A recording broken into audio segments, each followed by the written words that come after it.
Fellow Africans, I took this petition to the court in order to stop any future usage of falsehood and false documents, procured witnesses of the Waki Commission.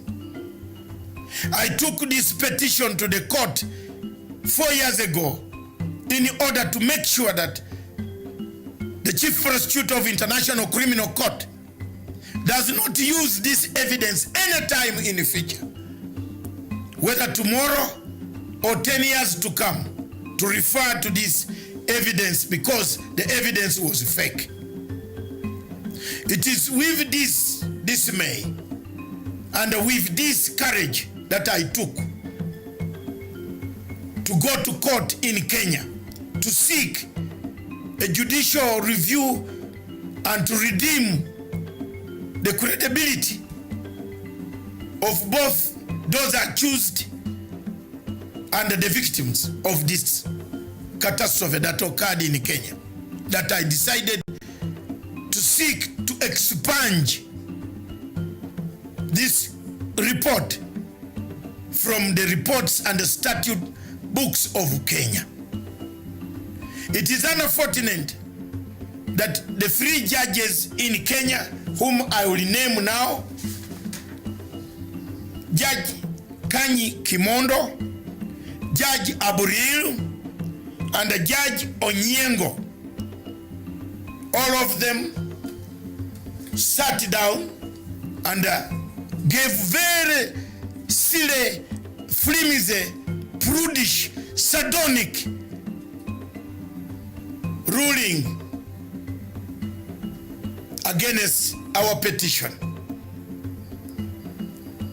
I want to tell the Kenyans that I have done my best. I want to be on record that should this thing reappear again, don't call me. Should it reappear again, don't say I never told you. Should the Chief Prosecutor of the International Criminal Court use this fake evidence again against Kenyans, don't say I did not tell you.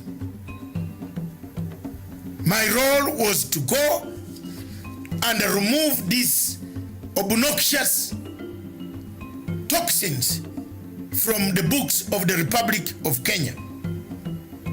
I therefore want to tell the world that my torrid road, a long road that I've taken in search for this envelope, has ended in Kenya so far. But I want to announce that Kenya is not the only state party in international law. Kenya is not the only state party.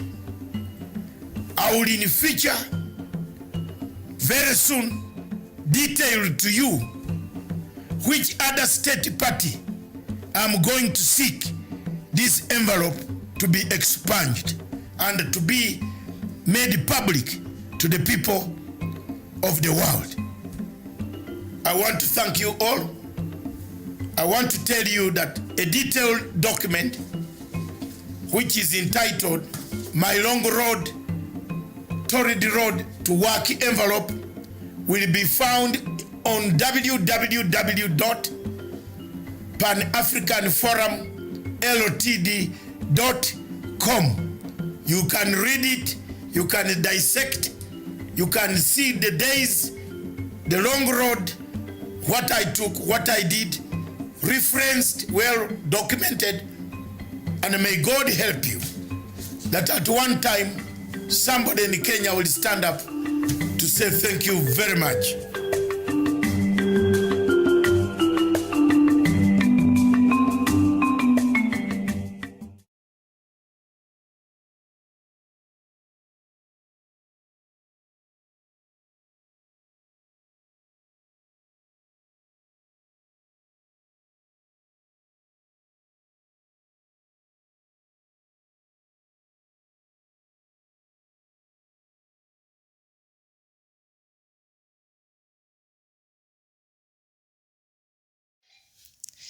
Good morning, good afternoon, good evening, depending on where you're watching us from across the world. This is Good Morning Africa show, and we have to apologize for the late. We're like almost an hour late from our usual starting time, that is 11 a.m. It's actually already a few minutes past 12 noon.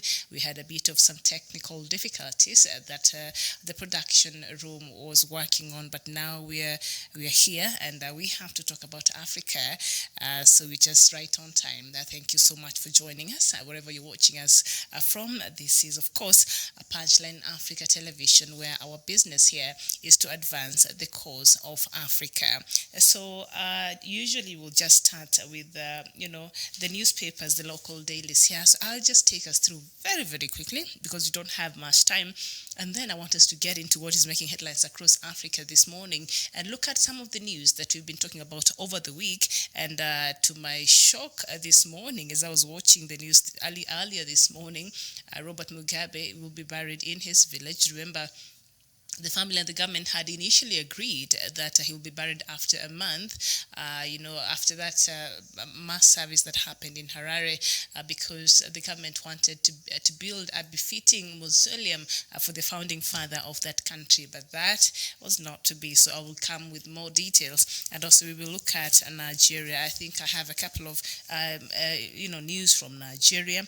And we will look at what is also making headlines in Rwanda, in Egypt. Also, I think we have to keep a spotlight in what is happening in Egypt, and there has been some killings there from Bukinafaso by Boko Haram, and then South Sudan, of course. We have some news from Somalia and Tanzania and Sierra Leone, Sudan, and you'll be interested in what Sierra Leone, President demanded when he was giving his speech yesterday at the United Nations General Assembly in New York. So please stay tuned, and that is something that Robert Mugabe had mentioned earlier. So if you want to find out what that is, please keep it here, and we will talk about it, as well as I have some news from Ambazonia. So we have a lot to talk about this morning. But first off, very, very quickly, I will not even take much time here, but I will just look at the Star newspaper this morning. And Cohen, Sarah fights for cash and assets. That is the widow of the late, Tob Cohen. I will not even look at that.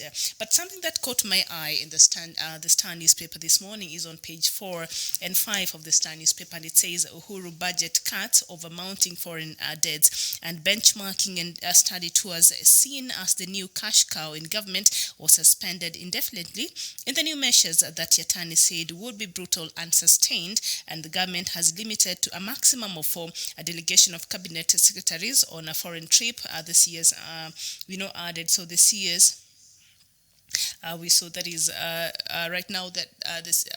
The one that is sort of holding while the Treasury now, while CS, the former CS, is still going through the court process there after he's facing over allegations, the loss of money from the Alol Dam. Finance Ministry was part and parcel of the mess that brought us to where we are today. So the former CS, of course, is answering to those charges. So right now the acting CS, Uhuru Yatani, has come out with measures that the government is looking forward will help in cutting the mounting wage bill, especially the money that is being used by civil servants in unnecessary foreign trips, especially. And if you can see and how it has been broken down there, you can go on page 4 and 5. And I think this is something that would interest Kenyans so much. And part of that, it says that in what was almost becoming a broken record, Uhuru has since 2017 pushed state officers to institute measures to save billions of shillings, but this spending spree continues unabated. The report by the Controller of Budget for the last financial year revealed that ministries, including the presidency, spend more billions on foreign trips and local trips than in the past. And so the dossier showed that Uhuru Kenyatta and President William Ruto's offices, Deputy President William Ruto's offices, spent up to 196 million Kenya shillings on foreign trips, and then hospitality expenses reached 2 billion Kenya shillings. Do you know how much that could do to the public schools in Kenya? Like, a good number of them. Do you know how much that money, if it was to channeled in other things, Kenyans would benefit from this? So I think this is a good move that should be lauded. And let's see how that will work, because I know the civil servants, they will fight this until, and then, you know, the members of parliament are affected. Those are the most selfish people we have in this country. Anything that touches on them, especially their pockets, I tell you, they will fight it, and they will even put laws, and they will even threaten the CS there, the acting CS there. So let's see how the members of parliament will receive this, and other civil servants will receive this. And it continues to say that Yatani instead directed that these documents, because there have been some advertisements by different county governments on what is happening. So he's saying, and the ministries, these documents should be posted in the different ministries' website. Why do you have to, pay for a whole 2-page in a daily newspaper, 3 of them or 4 of them? This is a lot of money that can be saved. So these are just saving measures that can save Kenyans a lot of money that is otherwise spent very unnecessarily. So that is a great move that should be lauded. And Kenyatta budget cuts, of course, that is on the Star newspaper. And Gakuri inquest told of hurried funeral plans soon after the death. So the governor for for Nyeri died a couple of years ago. And so the inquest is continuing. He died in a car crash in November 7th, 2017, and there has been an inquest over his death. Apparently, that accident did not look as though it was really an accident. So there has been an inquest, and they're trying to look at what's really happening. Please, I apologize for our viewers who are joining us today. We are a bit late, but don't worry, we are right on time. We had some bit of technical issues, but we're here, and we have to talk about Africa. You're saying you like that from Kenya? Yes, indeed. I think it's a great move, and we should laud it. But it's good on paper. But will it be implemented? That is a problem. You know, we normally, when they come out with these pronouncements, we are happy and we get excited about it. Remember when the President Uhuru Kenyatta came out and said, him and his deputy and other civil servants, the salaries were going to be cut by, I don't know what percentage. I don't know what became of that. Did it even happen, if anything? So it's good when they say it on paper, right? Call a press conference, make these pronouncements, and Kenyans, you're like, okay, that's good. But then, do they even get to be implemented? I think that is the big question. So let's see if Mr. Yatani there will make sure that these directives are implemented by the different government agencies there that are tasked by that. And on the Daily Nation, alarm over return of Mungiki terror and murderers and extortionist proscribed group chose the wrong place, that is President Kenyatta's village, to creep back. Matiang'i, who was quickly dispatched to the area, apologized to residents and vowed to crush gang Michuki style. So if you want to know the details of that story, go to page 6 of the Daily Nation. Like I said today, I will not even get into the details of it because we don't have much time and we have so much to talk about, especially across Africa. So if you are interested in some of these, please go to page 6, get yourself a copy if you're in Kenya, or rather you can go to their website and get more details there. So I see another story here, and that is how Ukrainian lost 1 billion Kenya shillings in fake gold scam. Let me just read that one quickly.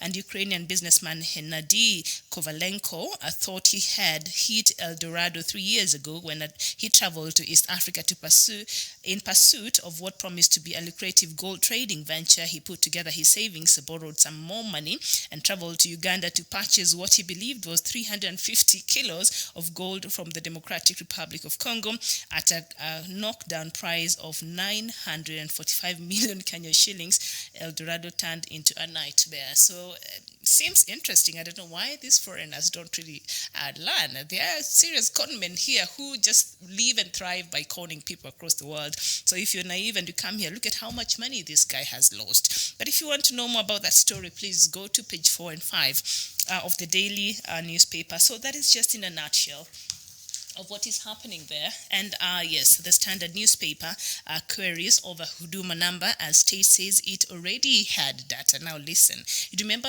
the Huduma number that we were literally threatened to go take as Kenyans, yeah? So this is what it says. Experts admit purpose of the NIMS was to collect information existing in manual form but scattered across government agencies. So government now has come out and said, you know what, we just wanted the information. I think we had already suspected, but there you go.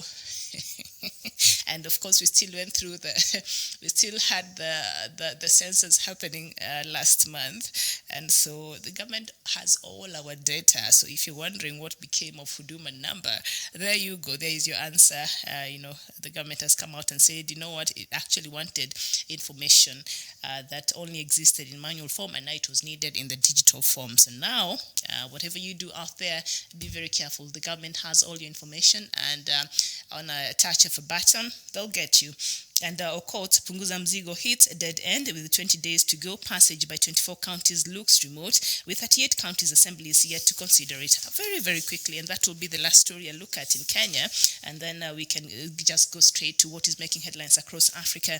And it says the passage of Punguza Mzigo bill is increasingly looking remote, with a large number of counties yet to debate the proposed legislation. With less than 20 days left to discuss and conclude the debate, 39 counties assemblies have not considered the bill. Interviews with the leadership of county assembly suggest that only 6 devolved units are likely to pass it, bringing the number to 7 after Uasin Gishu endorsed the bill. So maybe only 7 counties will pass. And remember, the threshold is at least 24 counties to pass this bill for it to even be considered. So this is something that is dead on arrival, I believe. And here there's a quote and he's saying, I am glad the state machinery and unorthodox ways, including bribery, are employed to fight the bill. It means we are up to big things. It has also exposed a selfish political class that survives on sufferings of the poor. So that is what Mr. Okot says, who is the sponsor of this bill, Punguza Mzigo bill. And I think the catch in that bill is that he wanted, the counties, the constituencies in the country to be reduced. And I think that is something Kenyan politician, I told you, anything that touches on them, especially their livelihood and places where they make money, even illegally, they're not going to vote for it. They'll shoot it down, and that is what happened with Punguza Mzigo there. And also something there, judge says you can divorce anytime. High Court lifts law barring newlyweds joined through civil processes from filing for divorce before 3 years have elapsed. Judge finds that marriage is for willing partners. So that is, I think, a very interesting turn there, because in Kenya, if you were legally married and you wanted to divorce, you at least had to have stayed for 3 years for you to even file for a divorce. But now I see that their High Court has lifted the law barring for a divorce in less than 3 years. Because sometimes, when you're dating, things are different. And then you start staying together, you realize, oh no, I can't even stand this person, their behaviors in the morning, how they treat me or how we live. We're just not compatible. And nowadays, marriages don't have that weight that they used to have, which is very sad, I believe. And that's how we're losing ourselves, especially Africans. We're adopting so many of these things, and you're trying to get all these cultures across the world. And we find that even there's been an increase in divorces here in Africa than it has been before. And it is worrying. In the marriage institution is seriously under threat. But that is that. But now, you know what, if it's not compatible, you can actually divorce, not even waiting for 3 years to end. So that could be some good news for the partners there who feel that they're stuck. And I think the purpose of the 3 years, to wait for the 3 years to elapse, was to see, would you change your mind? Perhaps have you tried counseling? Have you tried other means of trying to make it work? And so the law was barring people to just give up very easily. So it was meant to allow you time. Perhaps in the 3 years, you would have changed your mind and perhaps worked out things with your partner and found that actually divorce was not really necessary. But there you go. Alex Azim Kimtayo saying, wow, that's too bad. Mungiki in Kenya, I know. And this is something that the government should take on very, very seriously. And please let me know where you're watching us from. Dak, you're saying questions to you, Miriam and Dr. David. What do you think of the news about corrupted Salva Kiir? His family members become companies' assets in South Sudan, and we will talk about that because I'm yet to read the African news. Bol Nyang, nice to see you this morning. You're watching us from Australia. It is a very good evening to you, and thank you for watching. Prayers. You're seeing more villager being burnt in Ambazonia, and I have a lot of information there this morning. Ogebe Omot, you're saying implementation in Africa is the problem. I totally agree.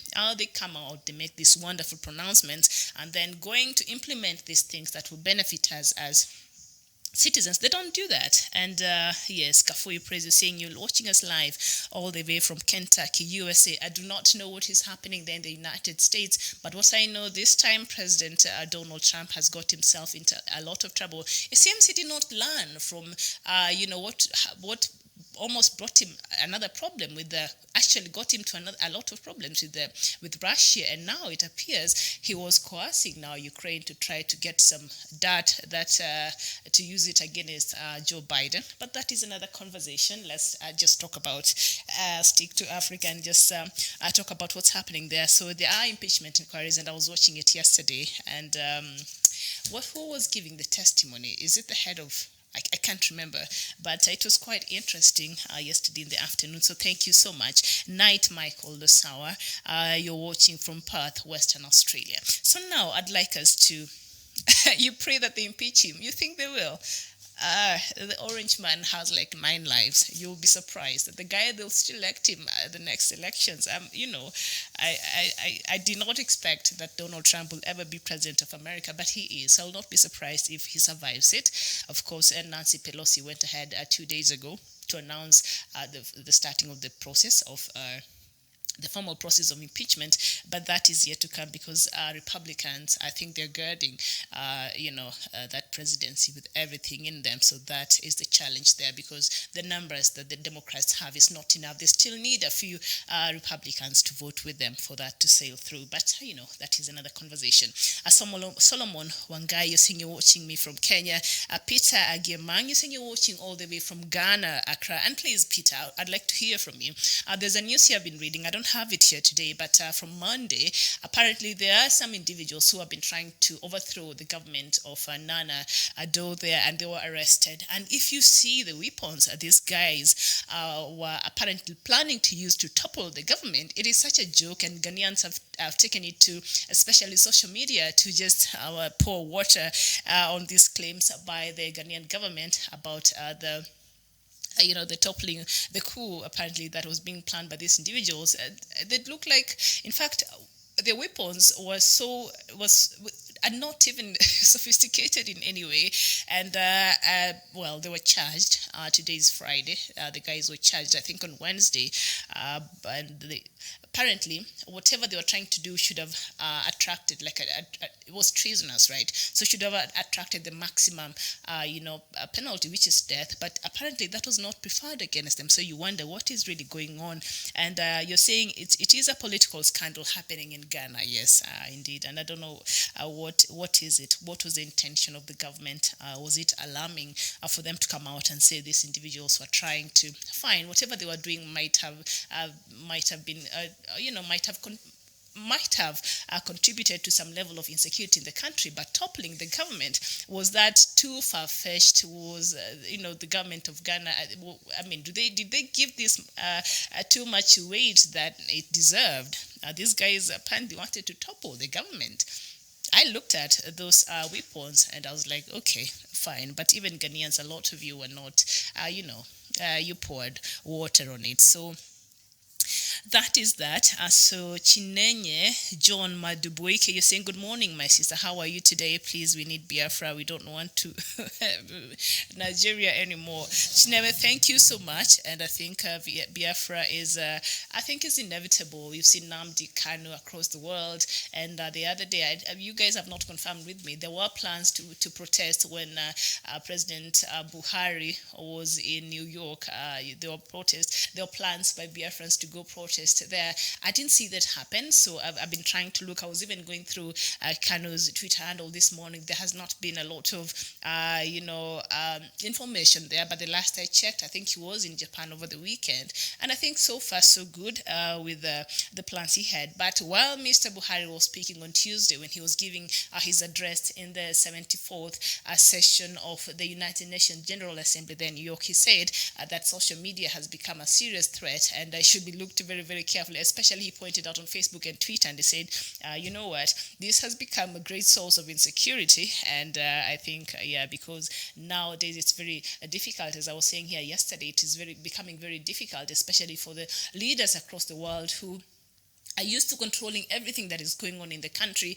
They are dictators, and they have a bad, a poor record when it comes to human rights, a poor record when it comes to governance, a poor record when it comes to even democracy in their countries. And so because they are to some extent able to contain and to manipulate everything in the country, when it comes to social media, it becomes a serious threat to them, because you can contain people from Nigeria who are inside Nigeria at that moment, but we have others out there, Nigerians out there, Biafrans out there, Ambazonians out there, or even Kenyans out there. So if the government here decides, we are closing down all these channels, but when they're out there, they'll still be able to, tweet and talk and put hashtags and make things trend and bring awareness to the things that are very important to them. So this has become a serious threat to such leadership across Africa and across the world, because they are unable to control these platforms, which have become very, very powerful. And we can see what that did in Sudan.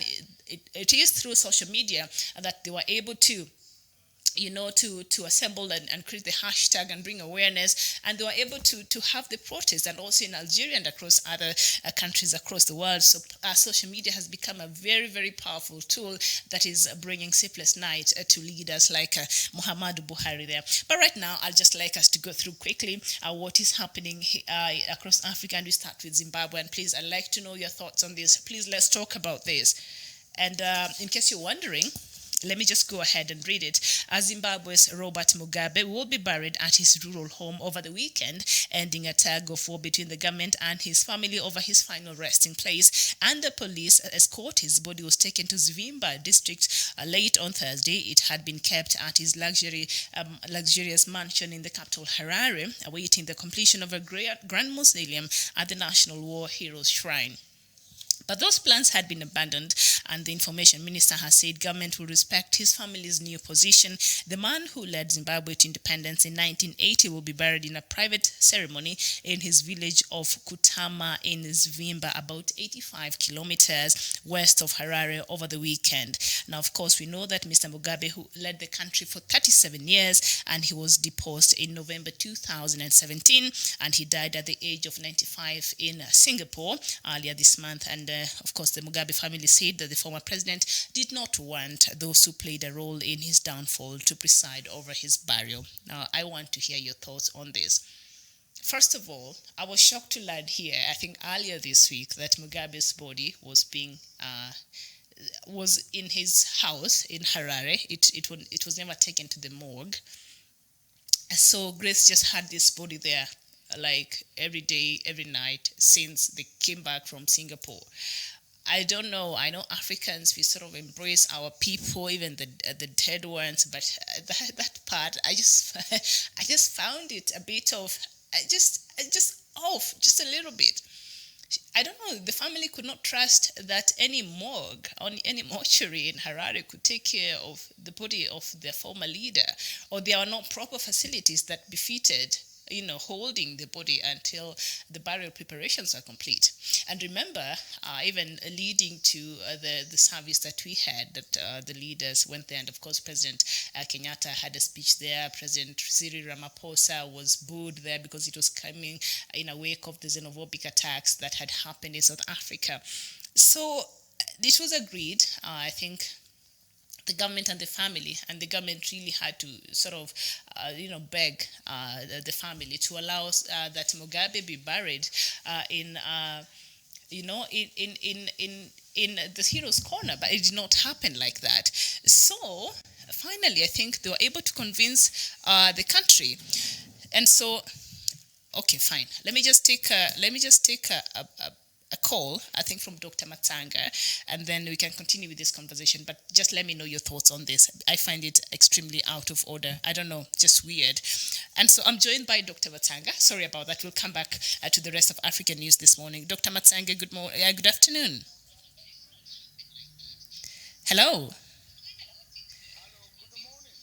It is good afternoon here. How are you?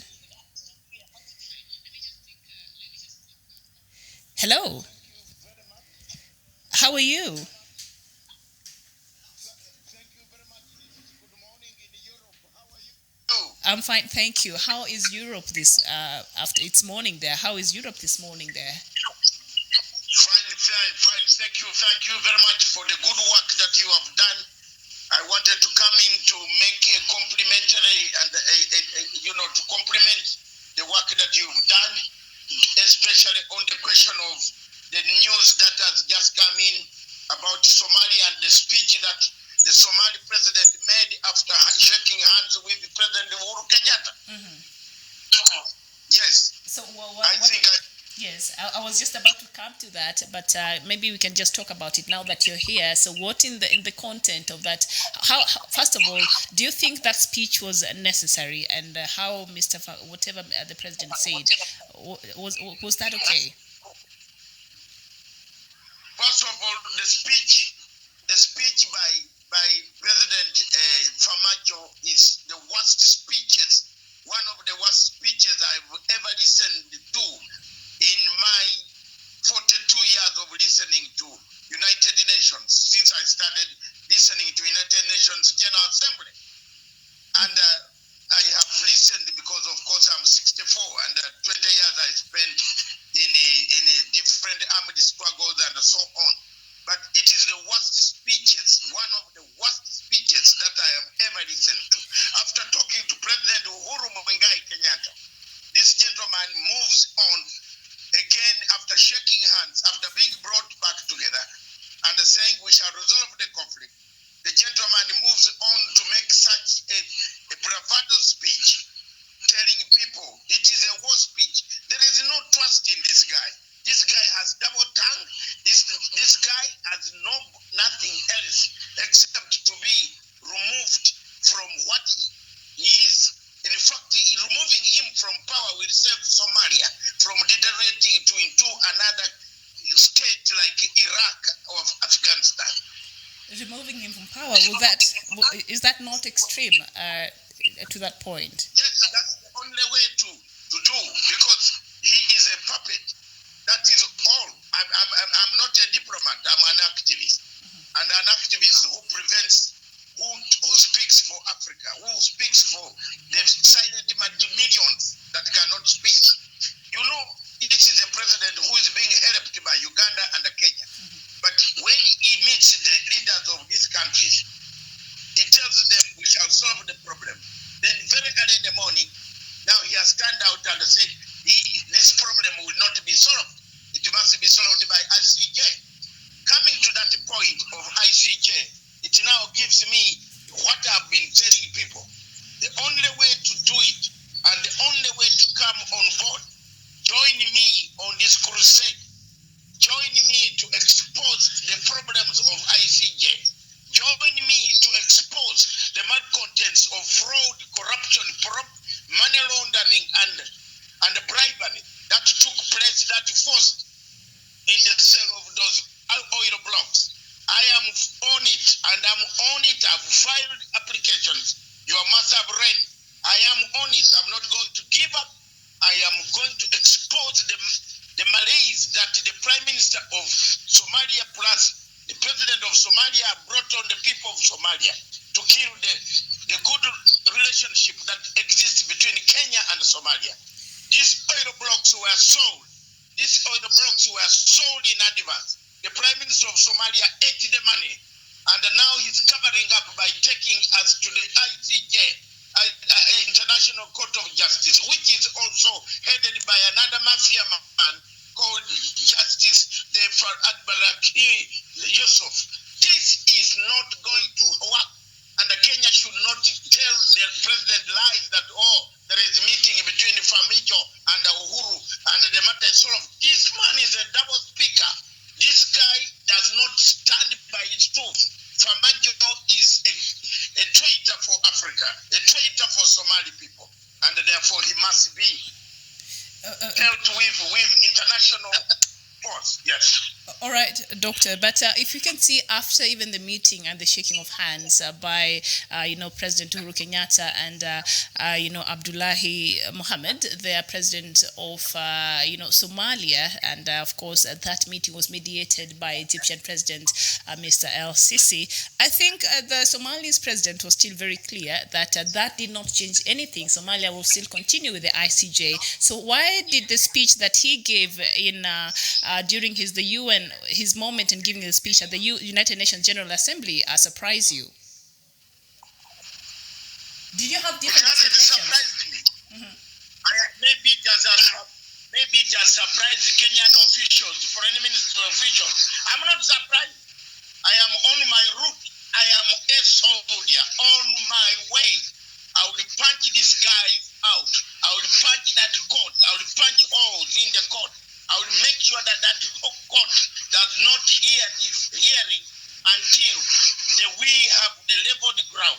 You cannot have a Somali judge presiding over an important issue that is going to bring war in the Indian Ocean and accept. That is impossible. And if Kenya wants to do it, they will do it and they will be committing suicide. That is the position I have taken. I have marshaled very many people to come in Europe. I am here in Brussels, marshalling, and in London, and in Hague, and in Paris. Many Kenyans, East Africans, those who know my voice, Zimbabweans, Cameroonians, Nigerian Biafrans, will zero on this International Court of Justice.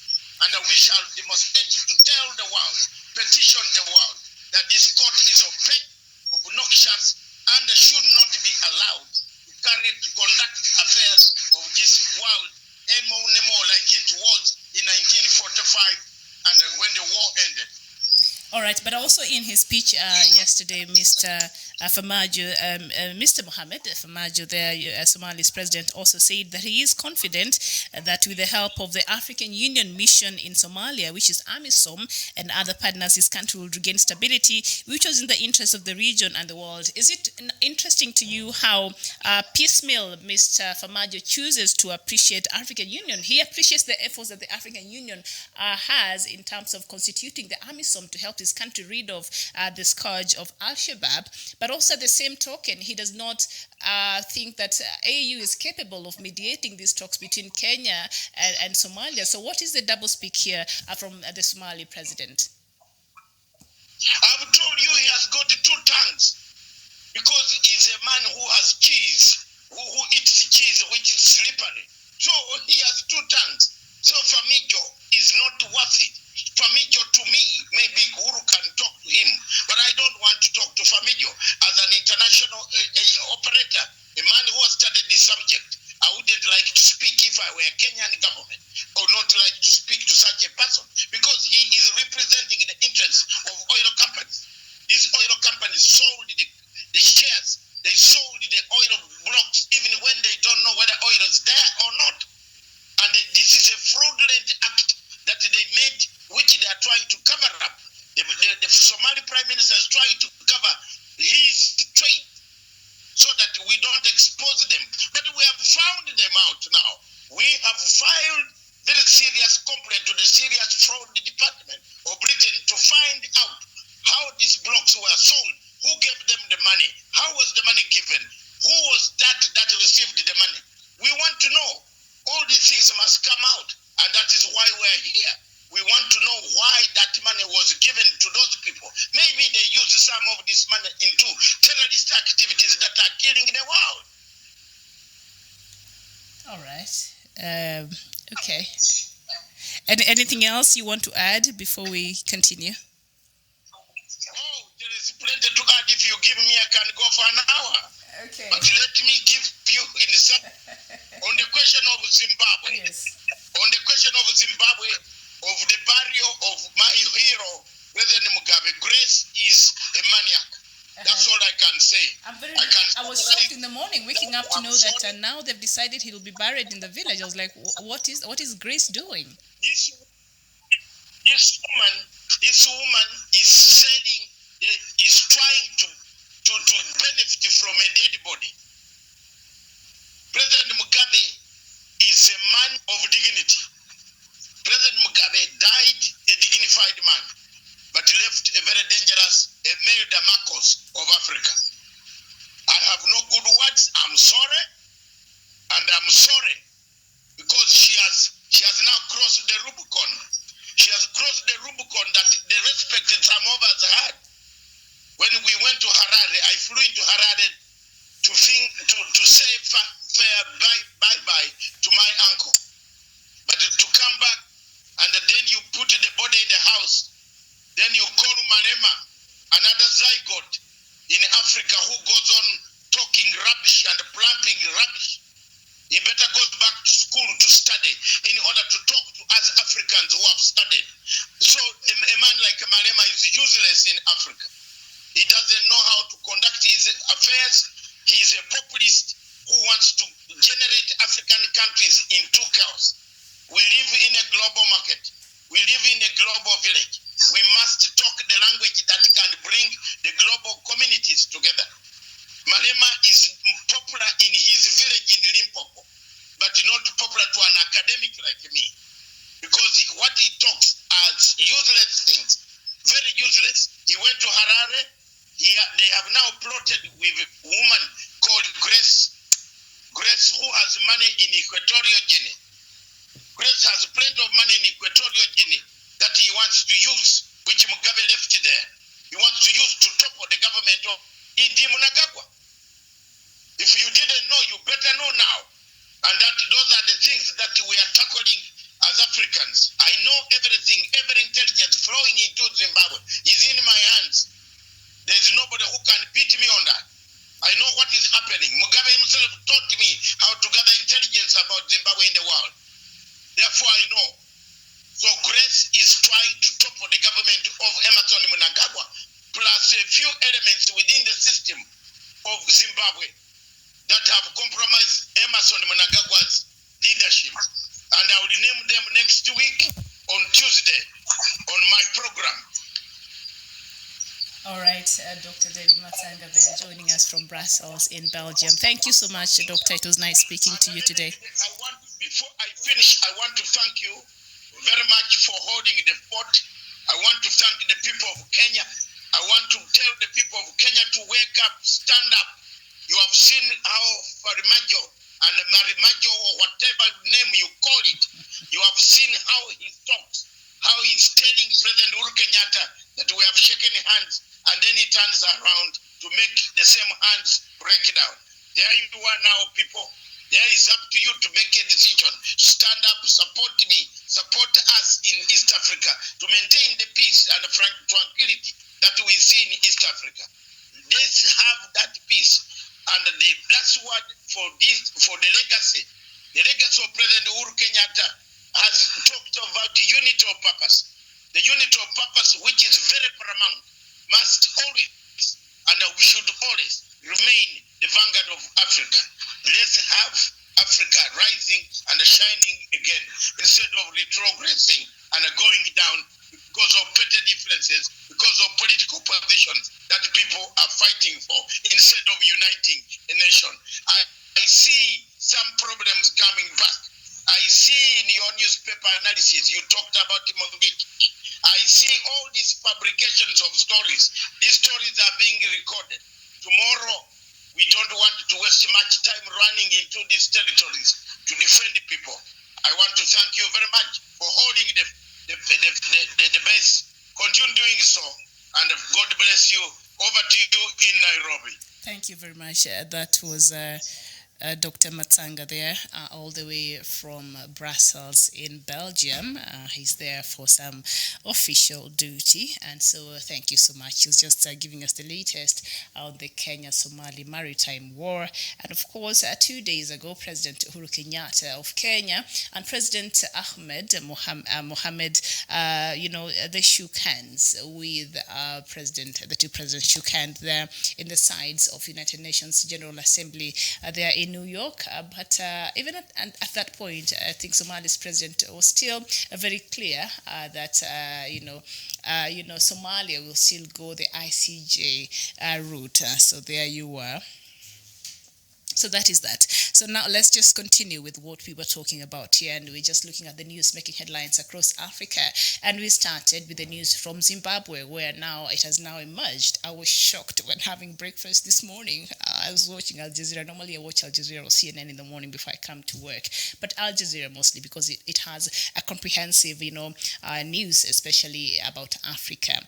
And so when I was just about to take a bite of something, I see, breaking news now. The family of Robert Mugabe and the government of Zimbabwe have agreed that the body of the late president will be buried in his village. Because the last we checked, I think the government was trying to convince the family that Mugabe should be buried in the Heroes Acre there in Harare. Due to his contribution and being that he's a founding father of Zimbabwe, he befitted that honor. And so the government said, the family agreed that it will require like a month or so to build the mausoleum, and now we have been waiting here for the mausoleum to be built, and for just us to wake up and say and read that here that the family has decided that his body will be buried in his village there in Kutama in Zvimba, that is about 85 kilometers from the capital in Harare. I don't know what your thoughts are in this. And all that time, since the body was brought from Singapore, he died, of course, in Singapore. Earlier this year, the body has been in his mansion in Harare. It's called the Blue Roof Mansion. That part just... I know Africans, we embrace the dead, and it's culturally, but all that time this lady has been having this body in the house. You sit and eat, and the coffin is right there. Come on. I know, but I don't know your thoughts on that. So now, and then you decide, okay, fine, he's going to be buried in the village. And I think there was a falling out, of course, with the government there, because the government was the one that really was insisting on, the former president being buried in the Heroes' Corner, just to accord him the respect that comes with him being the founding father of the country. And of course, the family had come out and said that Mugabe had said that he does not want the people who participated in his removal of office in the coup that happened in November 2017. He did not want those people to attend to be part of his funeral arrangements, or even to attend his burial. So maybe the family is just honoring part of the wish of the former president, but I just don't know. And also, apparently, one of his wishes was not for Grace Mugabe not to leave the side of his casket until he is buried. So perhaps she's just honoring the wishes, but it's just confusing for me. I don't know what will be your thoughts on this. Just let me know what you think, and thank you for writing in. Ogepe Omot, thank you. You're saying the family's decision is not right at all. The President Mugabe can't be buried in his own village because he was the father who founded the National of Zimbabwe, and in that matter, he can't be buried in the village, rather to be buried in the capital city of the country. And Wilson Chinchigo, you're back. It's been a while. I haven't seen your name here, but thank you so much. And you're saying you're watching us live from Italy. I really appreciate your good work in trying to bring out truth and justice in Africa. Thank you so much. And you know what? We do this for you guys. If you guys are not supporting us, Punchline Africa could not be existing. So we thank you for your continued support, and every time you come here and you engage with us and you watch in huge numbers. So we appreciate your support as well, and we do this because we all love Africa, and we want to be the ones telling our own narrative. We are tired of the one-sided narrative out there, so we have to be the one telling our own stories. So Augustine Okolie, you're saying, well done job in Africa. Please tell African Union and the world that we are asking for a referendum for Biafra and not war. Otherwise, Nigeria, Africa, and the world at large will see the worst of humanitarian crisis. And I think there's already a terrible humanitarian crisis there in Biafra and in Ambazonia as well. And so Ombesh Arthur, you're saying she was fulfilling her rituals privately. Oh my goodness. What? I'm not a Zimbabwean. I'm perhaps familiar with the different rituals here in Kenya and the ones that are common across the world. Are there like special rituals there I don't know. Are you familiar with any of them? You could share with me, because at this point I don't know. I'm just confused. But I know perhaps part of the late President Mugabe, he did not want the wife to leave his coffin side. So maybe she was just honoring that, and that's why he had to be in the mansion until his burial. But still, that's a lot of days being with a dead body in the house. I don't know. Maybe I'm just freaked out over something that I don't even understand. But please help me understand this ritual she was trying to fulfill privately. Please let me understand. I'm yet to just wrap my mind up on that. It's difficult. But anyway, Nigerian police say they have rescued nearly 500 people from a building in the northern city of Kaduna where they were being detained and allegedly tortured. Those held were all men and boys. Some were found chained up. Kaduna State Police Chief Ali Janga told the BBC that the large house was raided following a tip-off about suspicious activity, and he said it was a house of torture and described it as a case of involving human slavery. Now, the detainees, not all Nigerians, said they had been tortured, sexually abused, starved and prevented from leaving, and in some cases for several years. It is not clear how they got there. Some of the children told the police that their relatives have taken them there for believing, they were building, it was a religious Quranic school, sort of.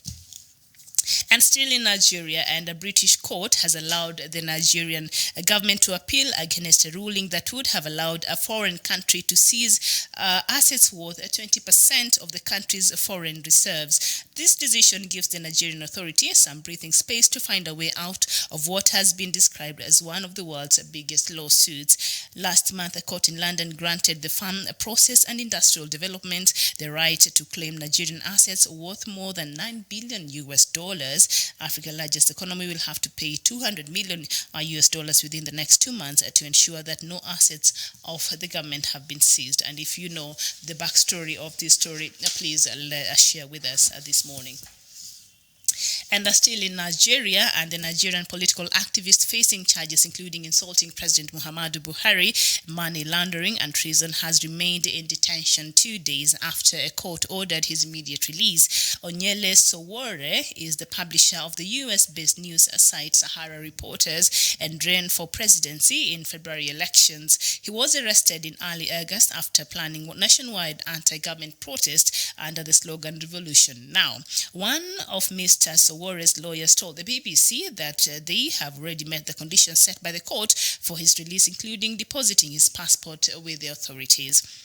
Now, the Nigerian State Security Agency, DSS, which is holding Mr. Sowore, has yet to give reasons for his continued detention. Nigerian's Justice Minister Abubakar Malima told the BBC that the government will not defy the court order for Mr. Sowore's release, but might appeal against it. Now, look at that. And I think we've talked about this. Let me just go through the rest of the news, then we'll come back and talk about that. And please let me know your thoughts on that. And of course, the suspension of all flights between Somalia's capital Mogadishu and the southern city of Kismayo has led to medical shortages that could put lives in danger. The Kismayo hospital director has said flights have been blocked by the federal government since Monday because of tensions with the regional administration in Kismayo. There you go. And we go to Tanzania, where a court in the country has blocked 2 top politicians from the opposition Chadema party from traveling abroad until they are cleared of sedition charges, the country's private citizen newspaper has reported. Vincent Mashinji, and who is Chadema's Secretary General, and a Member of Parliament Esther Matiko are facing charges, along with 7 others, including Chadema's leader, for participating in a protest in February 2018, which saw a 22-year-old student killed by a stray bullet fired by a police. Let's just take a pause there. Now, this student was murdered by a stray bullet from a police. So what does these 2 leaders have to do with anything? Tanzania is becoming something else. Let me just finish up all this and then we'll come and talk about it. And we go to Bukinafaso, where northern Bukinafaso has become a byword for suffering in this impoverished country's 7-year-old struggle with jihadism. More than 580 people have been killed since the insurgency spilled from neighboring Mali, according to an AFP tally. Attacks on emblems of the state, hit-and-run raids on remote villages, and brutal interpretation of Islamic law have forced an estimated 300,000 people to flee their homes. And we go to South Sudan, where last week Michael Akol-Owek told the iRadio that his life was in danger after he blamed lack of service delivery on bad leadership. In a Facebook post, Akol also declared that he would run for Lol state governor when election time comes. As a result, the state government allegedly had him fired by the United Methodist Committee on Relief Organization, for which he was working as a project officer. His friend Mario Deo Malek says men in civilian clothes forced Akol into a car and whisked him at a police station in Juba on Tuesday this week. This is an official who was working for the Lowell State state there, and now he's been fired, and we can see that his life is in danger. The level of intolerance here in Africa. And we go back to Zimbabwe, where a doctor in Zimbabwe who was abducted and allegedly tortured for leading a doctor's strike left the country late Thursday for what his medical team calls urgent treatment in South Africa. Dr. Peter Magumbe, acting president of the Zimbabwean Hospital Doctors Association, had been receiving care in Harare for a week since his release from captivity. Friends and colleagues suspect that he was poisoned during his 5-day abduction and now has liver damage. His father, Kingston Magumbe, has been staying with him at the hospital since his release last Thursday. And we go to Sierra Leone, where the leader of Sierra Leone demanded on Thursday that the United Nations Security Council reconfigure itself to add permanent representation for Africa, saying the continent's patience is being tested by its long-standing exclusion. Now, Julius Maado Bio, president of the West African Union, used blunt words in his annual UN General Assembly speech to amplify calls for African countries that they have a more robust voice on the body that represents the most powerful political and global security authority of the United Nations. Bio, who also advocated for 2 additional non-permanent seats to be held by Africans, was anything but indirect, saying Africans' patience is being tested. For decades, there have been calls for expanding the United Nations' most powerful body, and it has 10 members, of course, elected for 2 years terms, and 5 permanent members, and that is the United Nations, of course, China, Russia, UK, and France. And this is something that I want us to talk about. And this is something that, of course, brought problems with a lot of problems with the former leader and the late Robert Mugabe. He also shared the same sentiments as the Sierra Leone's leader. Is it time Africa as a continent at least had one representation? We should be part of the United Nations Security Council. I don't know what your opinion is, but that is what President Robert Mugabe wanted. And now, a Sierra Leone leader here is here reiterating that what Mugabe has been was saying so much, and of course, because it was coming from Mugabe, so they were not open to hearing anything Mugabe had to say. But now that another African leader is seeing the injustice and the disbalance that is when it comes to the United Nations Security Council constitution, how it's constituted, I don't know. What is your thoughts on? Is it about time that Africa had a permanent representative in, and is it time that the permanent membership was reconstituted? Let me know your thoughts on this, and let's have this conversation. And we go to Sudan, and Sudanese victims of war crimes Thursday filed a criminal complaint against French bank BNP Paribas for alleged complicity in human rights abuses committed by Sudan's regime.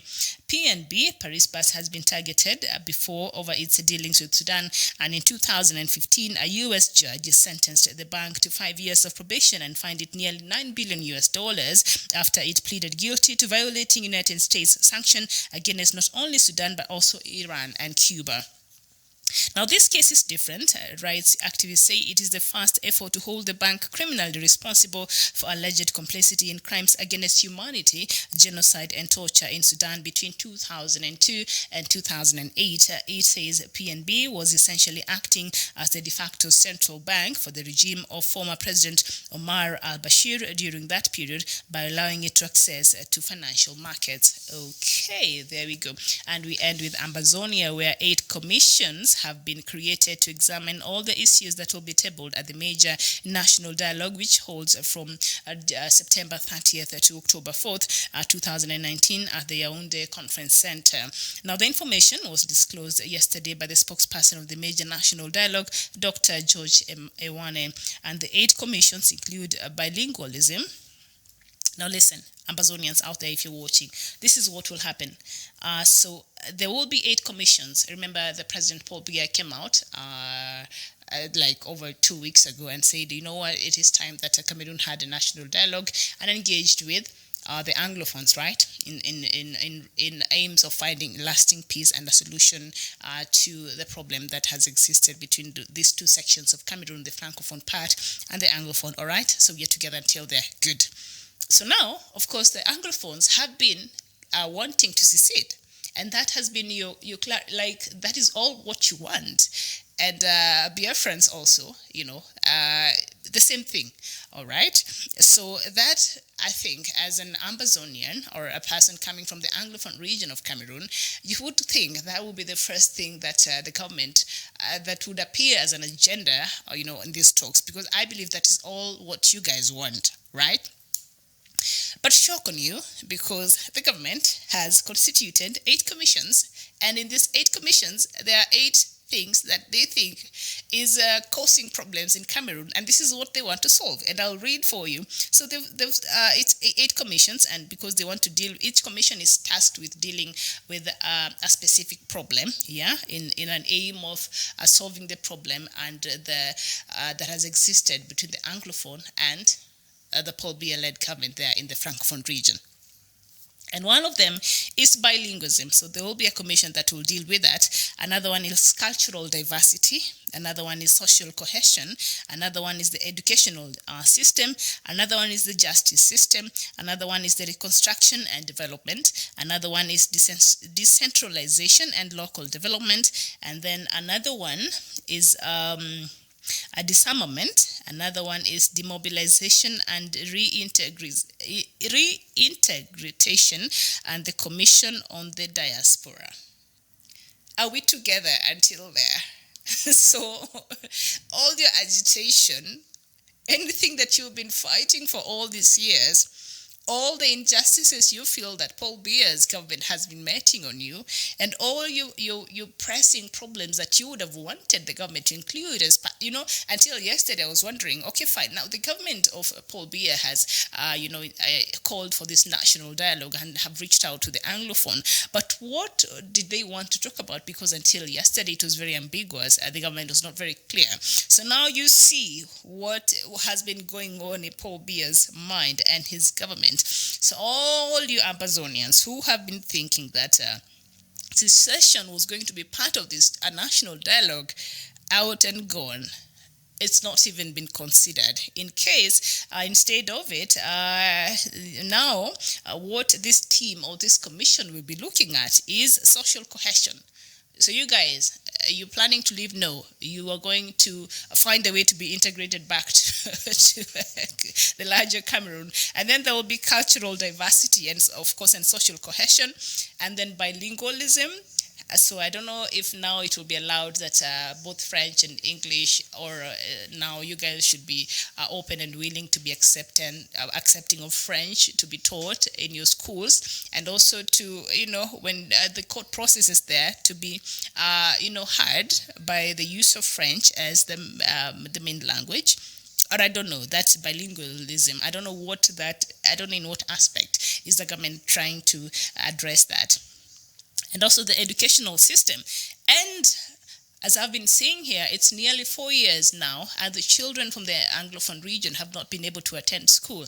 And I've been feeling that this has probably been the greatest injustice to the people, and especially the children and the coming generation from the Ambazonia region, because as the rest of the country is continuing and the children are continuing to go to school and to better their lives and in the bigger picture better their future, the children in this other part of Cameroon have been denied that right, because they're not able to access schools, they're not able to go to schools, and if they do, then it's quite different, because the infrastructure there is poor, there are not enough teaching staff, like everything is just the opposite of the other part. And that also is the same case when it comes to Biafra. The other part of Nigeria is flourishing, going on very well.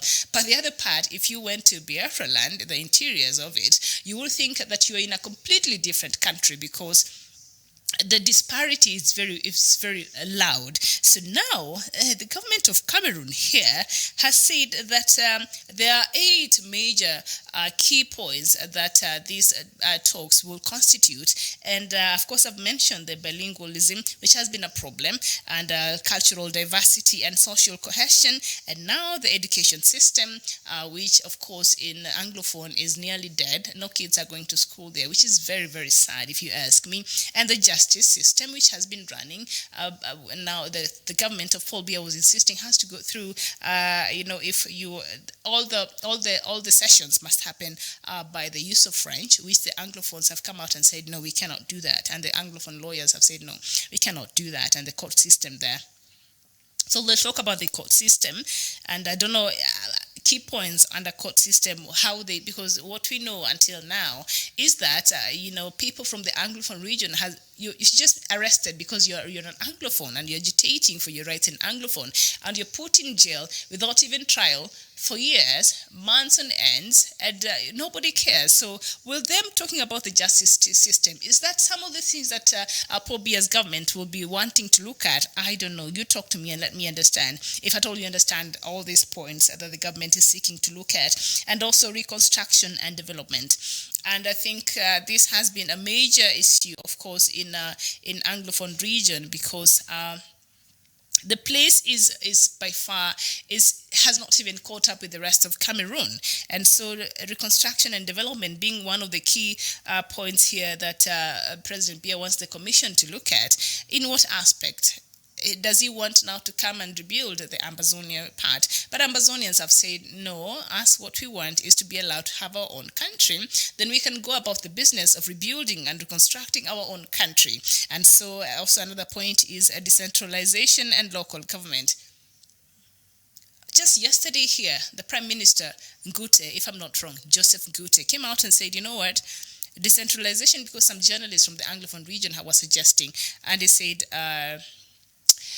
federalism might not work, and having a presidency with a term limit, that is not welcome in the talks. So now they're saying decentralization and local government. What does this look like? What do they mean by this? Or now they'll be waiting to hear what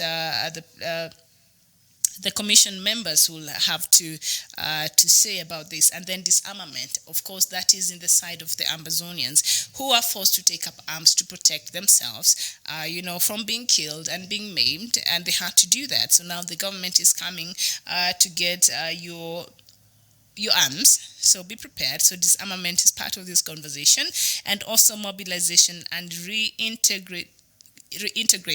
This is what it means in a nutshell. Your calls for secession in Ambazonia, Paul Biya has poured a lot of cold water on it. He doesn't see that as even an option on the table. That is not something that he is willing to talk about. He wants to reintegrate you back to the community that you don't want to be in. He wants to bring you back to the country and insist you have to stay there when you want to leave. And I think that is also the case with Biafra.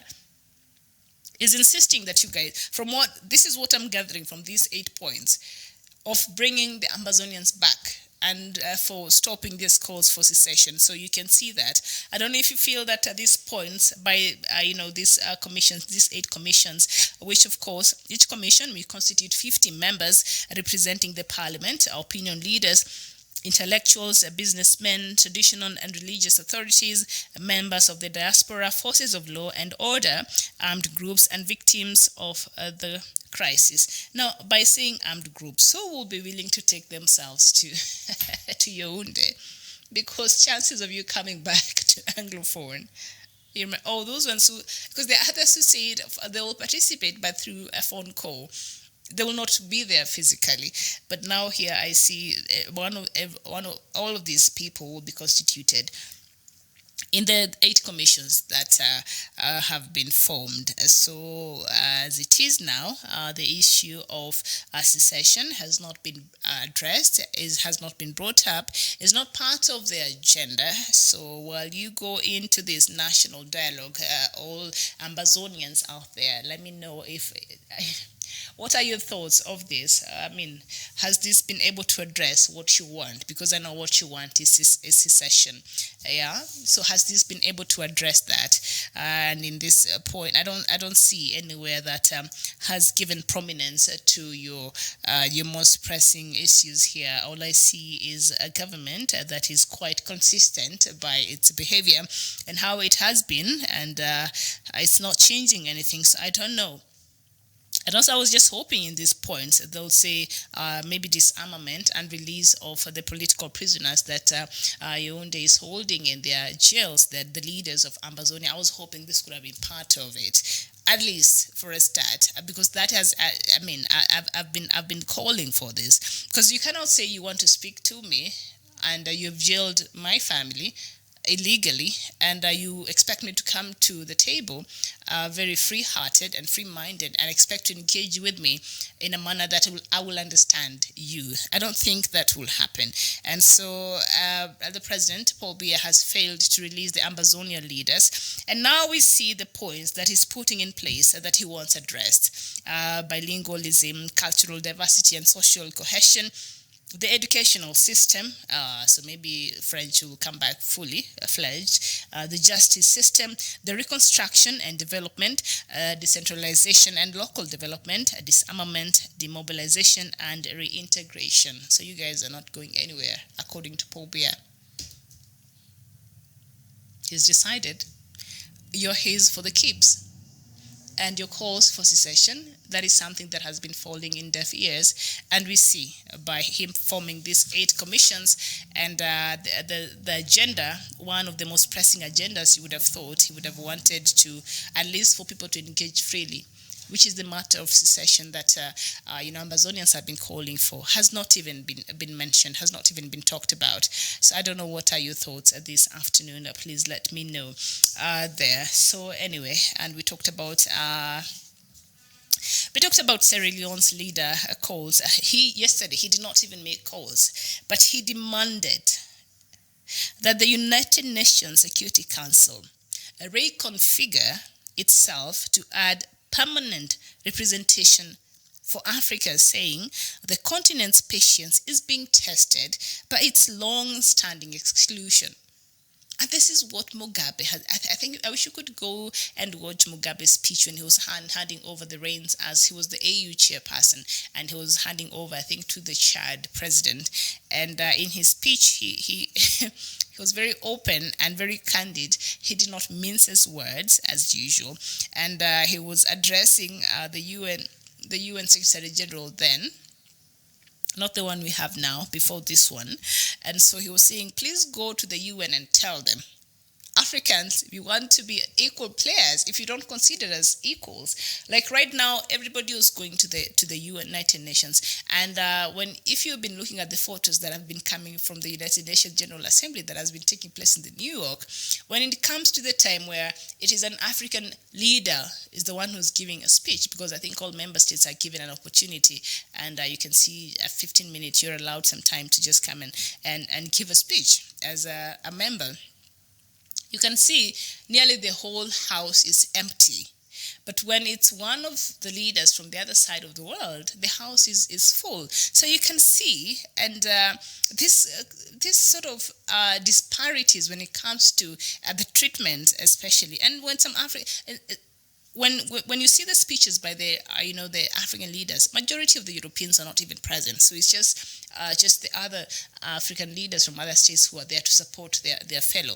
But when you look at even such a double standard, which I would call it a double standard, because they don't feel as if you have anything important to go tell them, and yet you are a member there. They want to pretend as if you're equal and you're not. And you can see by how they're treating you.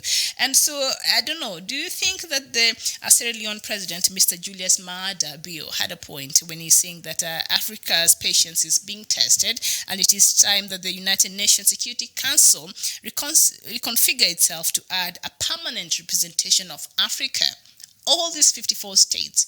Is it time that we got a permanent representation at the United Nations Security Council? So he continued to say that the General Assembly speech he amplified, of course, calls for African countries that they have a more robust voice on the body that represents the most powerful political and global security authority of the United Nations. And Bio, who also advocated for 2 additional non-permanent seats. You know, right now we have 5 members on the permanent members. That is the Russia, United States, France, I think Britain and China, if I'm not wrong. And then we have 10 non-permanent members, which I think now is normally contributed by other United Nations, member states, and you serve every 2 years. And Kenya right now is trying to get a seat there for the next 2 years. So for decades there have been calls to expand the United Nations most powerful body, but of course they will not allow it. So I don't know, do you think the Sierra Leone president is right? Of course, as I said earlier there, Mugabe had always been championing for this, for Africa to be considered, because he was tired. He was saying that Africans, them going to the United Nations every year for the annual meeting, was just a formality, and even if they made suggestions, nobody took it very, very seriously. But because it was coming from Mugabe, so nobody really cared what he was saying. But on this part, we see the Sierra Leone president coming out, Mr. Julius, and Bio, and reiterating the same things. Do you think that it's about time Africa had permanent members in the United Nations Security Council? Is it about time that we had somebody representing us for real? But again, when you sit down and think about who will even represent Africa for real, because we have the AU, a body that holds us and represents us, and we see what they're doing. But is it about time that Africa had a permanent representative at the United Nations Security Council? This calls by Sierra Leone leader. And he's saying that Africa's patience is being tested. That means soon African patience will just run out. I don't know, what are your thoughts on that? Please talk to me and let me know what you're saying. Abdi Samad Ali, thank you so much. Hey, you missed out. I was having a phone interview here with Dr. Matsanga. He's still in Brussels. And we talked about the speech by President Famajo. He was not, Dr. Matsanga was not very impressed by the speech of Somalia's president there. I wish you were here, so maybe you would have responded, And Bidal Lola Suba, you're saying Paul Biya has been in power since 1982. It's about time he relinquished power. I'm not from Cameroon, but I think the president is out of touch with the people. And Abdi Samad, you're saying Kofi Annan was there but never did anything for Africa. But Kofi Annan was the United Nations Secretary General, and Nong Chu, you're saying, Miriam, African nations need to work out of that sham called the United Nations. It is not equitable, and let me tell you that resources from Africa pay for the sustainability of this organ. Yes, of course, as a member state, you have to contribute for the daily running of the United Nations, and of course, we know that United Nations staff are the well paid in the world. The UN staff, even here in Nairobi, they're the best paid across the world, through the money that the different countries, including mine, are paid to the United Nations as a fee, or just to support the activities at the United Nations. So in this regard, does Africa, is Mr. Julius Maada Bio, the president of Sierra Leone, right by saying that it is about time that Africa had a seat at the United Nations Security Council, and they should go and reconfigure this permanent membership? It's only 5 members. He's saying that it needs to be increased and it should accommodate an African interest there. What's your thoughts on that? Please let me know what you think. Yes, and Abdi Samad, you're saying Alice, all Somali, both home and diaspora, are very impressed and proud of Famajo's speech. Yeah, and I watched the YouTube version of it, and I could see he had a lot of support from his people, which is a good thing. Ike Moses, you're saying they are showing that some African leaders are animals, fools. Who are the African leaders for them to waste their time to hear all the promise and they failed all the promises they make and they fail to. Is that the reason why when it's time for the African leader to make a speech at the United Nations, the hall is nearly empty? You can hardly see any white person seated. I'm sorry, I'm not being racist, but I was watching those speeches, and you could see it's nearly empty. But when it's about time for other members, other presidents to speak, say French President Emmanuel Macron, or the United Nations, the crazy guy, Mr. Donald Trump, who is now facing an impeachment motion there in the United States, you could see the whole house is full. So you're wondering, if I'd rather listen to President Uhuru Kenyatta than listen to Donald Trump. Like, what is Donald Trump going to say that will even, but they'll sit there and they'll listen. But when it comes to a time where an African leader is going out to give the speech or to address the assembly, the hall is nearly empty. And that is something that I noticed, and that really got me very, got me worried there. Like, how are they taking us when our leaders come there? How are they? Are they our best representation? These leaders we have, are they our best representation? Is that why they don't even have respect from the outside world? Have they allowed this to happen? Why are they allowing for these double standards when it comes to how they're being treated out there? Why are they okay with that treatment? I think it's time we started talking about this. And the Sierra Leone president, does he have a point by saying it is time that Africa demanded for a United Nations Security Council slot, a permanent one? So he's saying that they should reconstitute, the permanent representation, so that we have one from Africa. So maybe it will be rotating, and then you wonder, okay, so which African can we even put there to represent us? If even the AU here, they're failing us, every day, what will they do if we get one there?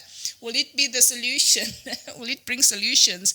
Will it help Africa in any way, even if we had a permanent member at the United Nations Security Council? What good would that do to Africa, owing to how we've seen our membership, and our leadership here in Africa, the disservice that they have been, to us? Will that change anything? Farhan Atan, thank you. Thank you for watching. I think you missed Dr. Matsanga's interview here. We talked with him earlier. Ayuk Echu, you're saying whites call us monkeys. Do you think they want to listen to monkeys talk? That is quite sad. Yeah. But I was watching, I was reading about, former, was it J.F. Kennedy? Who was it? He was a respected U.S. president. And so there was a vote that was happening, actually at the please correct me, because I can't remember the name correctly. And then there was a vote that was happening at the United Nations.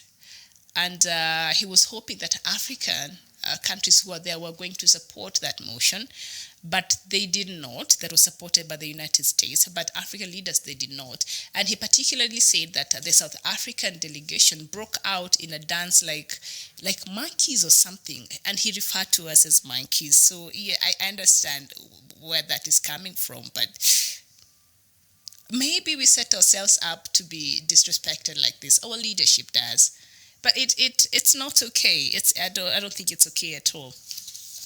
And Abdisamad Ali, in case you don't know, but perhaps you've heard that a former Zimbabwean President Robert Mugabe, the family has now decided that he will be buried in his village home there in Zivimba. And of course, his village is in Kutama in Zivimba, and he'll be buried over this weekend. And now we have been waiting for the mausoleum to be built in Harare at the Heroes Acre.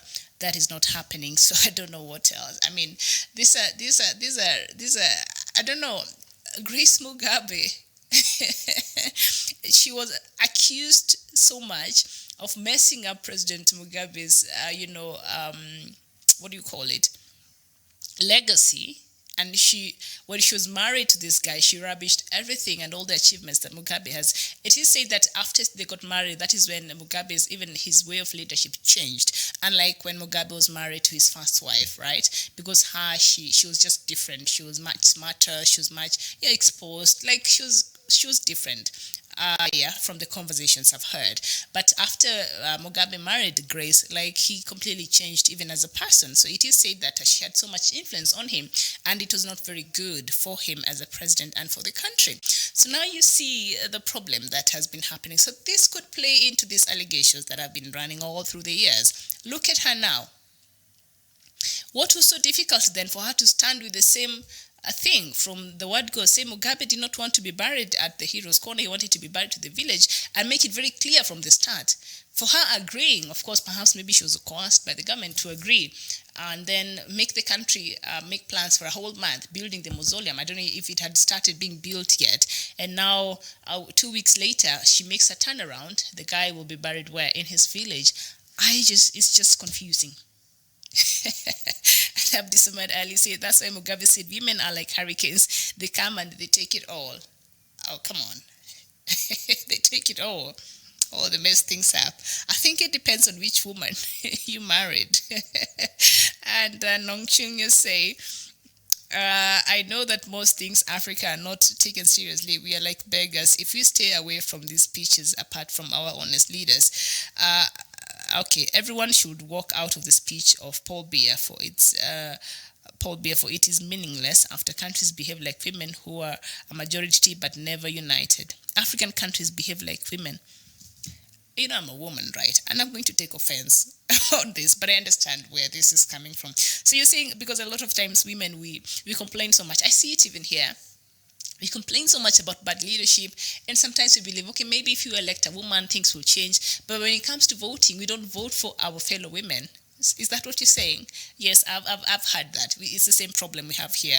I didn't know it is continental, or All right, and Aloy Mwango, you're saying African leaders are taking instructions from other world leaders. That's why they are not seen as equal partners, but slaves who are not supposed to be in the same table with the masters. African leaders should not do the needful by living up to expectation. For instance, human rights development and respect for. Yes, indeed. So they've set themselves up for this disrespect they are receiving right now from the United Nations Assembly. But as I mentioned there earlier, the Sierra Leone president has come out and said it is about time that Africa was given a spot in the United Nations Security Council, and they should reconstitute the permanent membership. Now it's 5. They want Africa to have a permanent representation. Will that even work? How will that even serve the continent? Is it about time? And do they even have the moral standing to demand for this? And that is the big question today. So Zayas Mtunzi is saying African leaders not get respect from their white counterparts because they subject their populace to bad governance. Yes, indeed. So it's very difficult then to speak on their behalf, right? Because I think whatever is happening and that bad treatment that they are receiving from there, they just call it. But can they not protest, or they don't have the moral standing? These people come in and even fund our elections. A lot of African countries cannot even afford to fund their own elections. So, of course, they still act as our masters. We want to sit here and say that we have been liberated and we are sovereign nations. But in the real sense of it, how sovereign are we? How independent are our African nations? If we can stand and being treated as if we are not equals at the World United Nations General Assembly, the world that is supposed to unite all of us,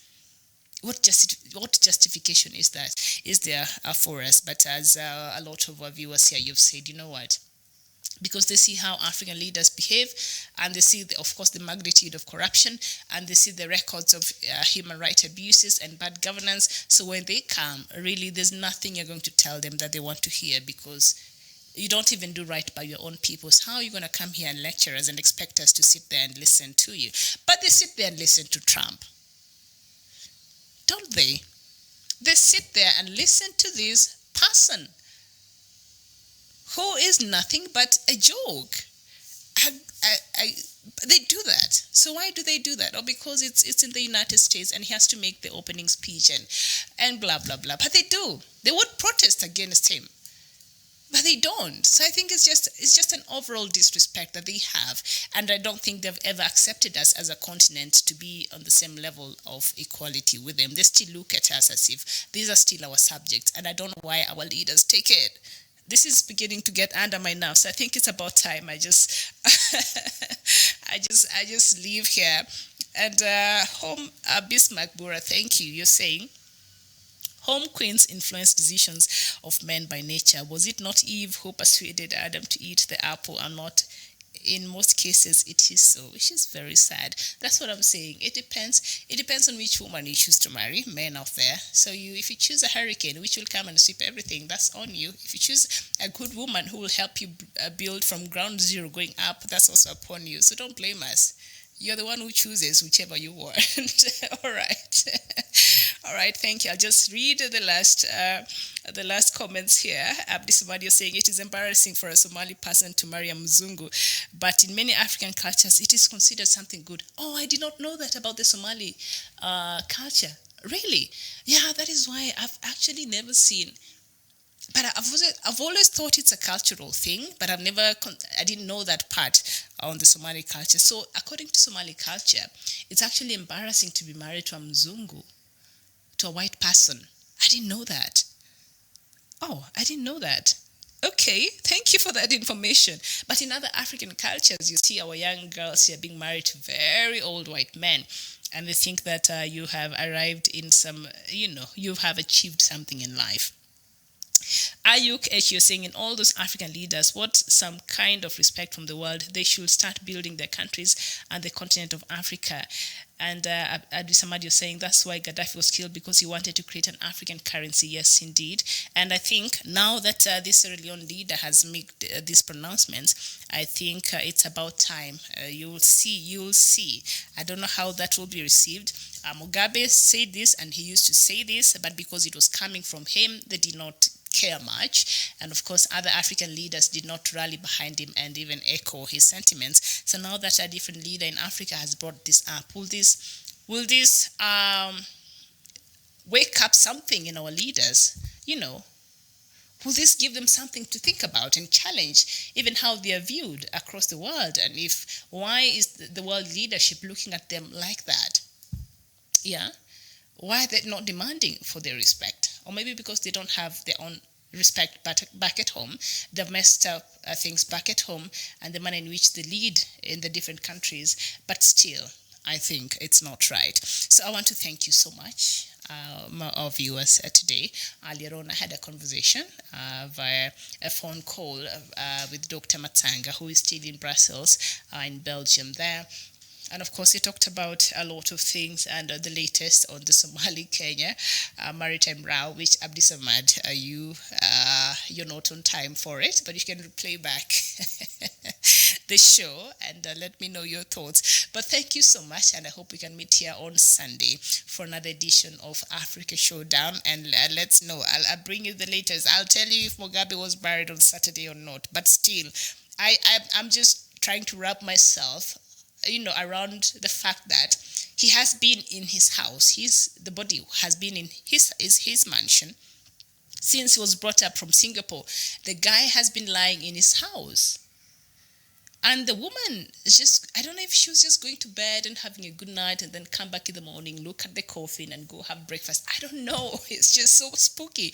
In my head, it's just disturbing me. But thank you so much. I'll see you on Sunday for another edition of Good Morning Africa Showdown. And then, of course, we can talk about the latest across Africa. But for now, I really appreciate your company and I really appreciate you engaging with us today. I'll see you again on Sunday. I am Miriam Mugutu. Bye-bye for now.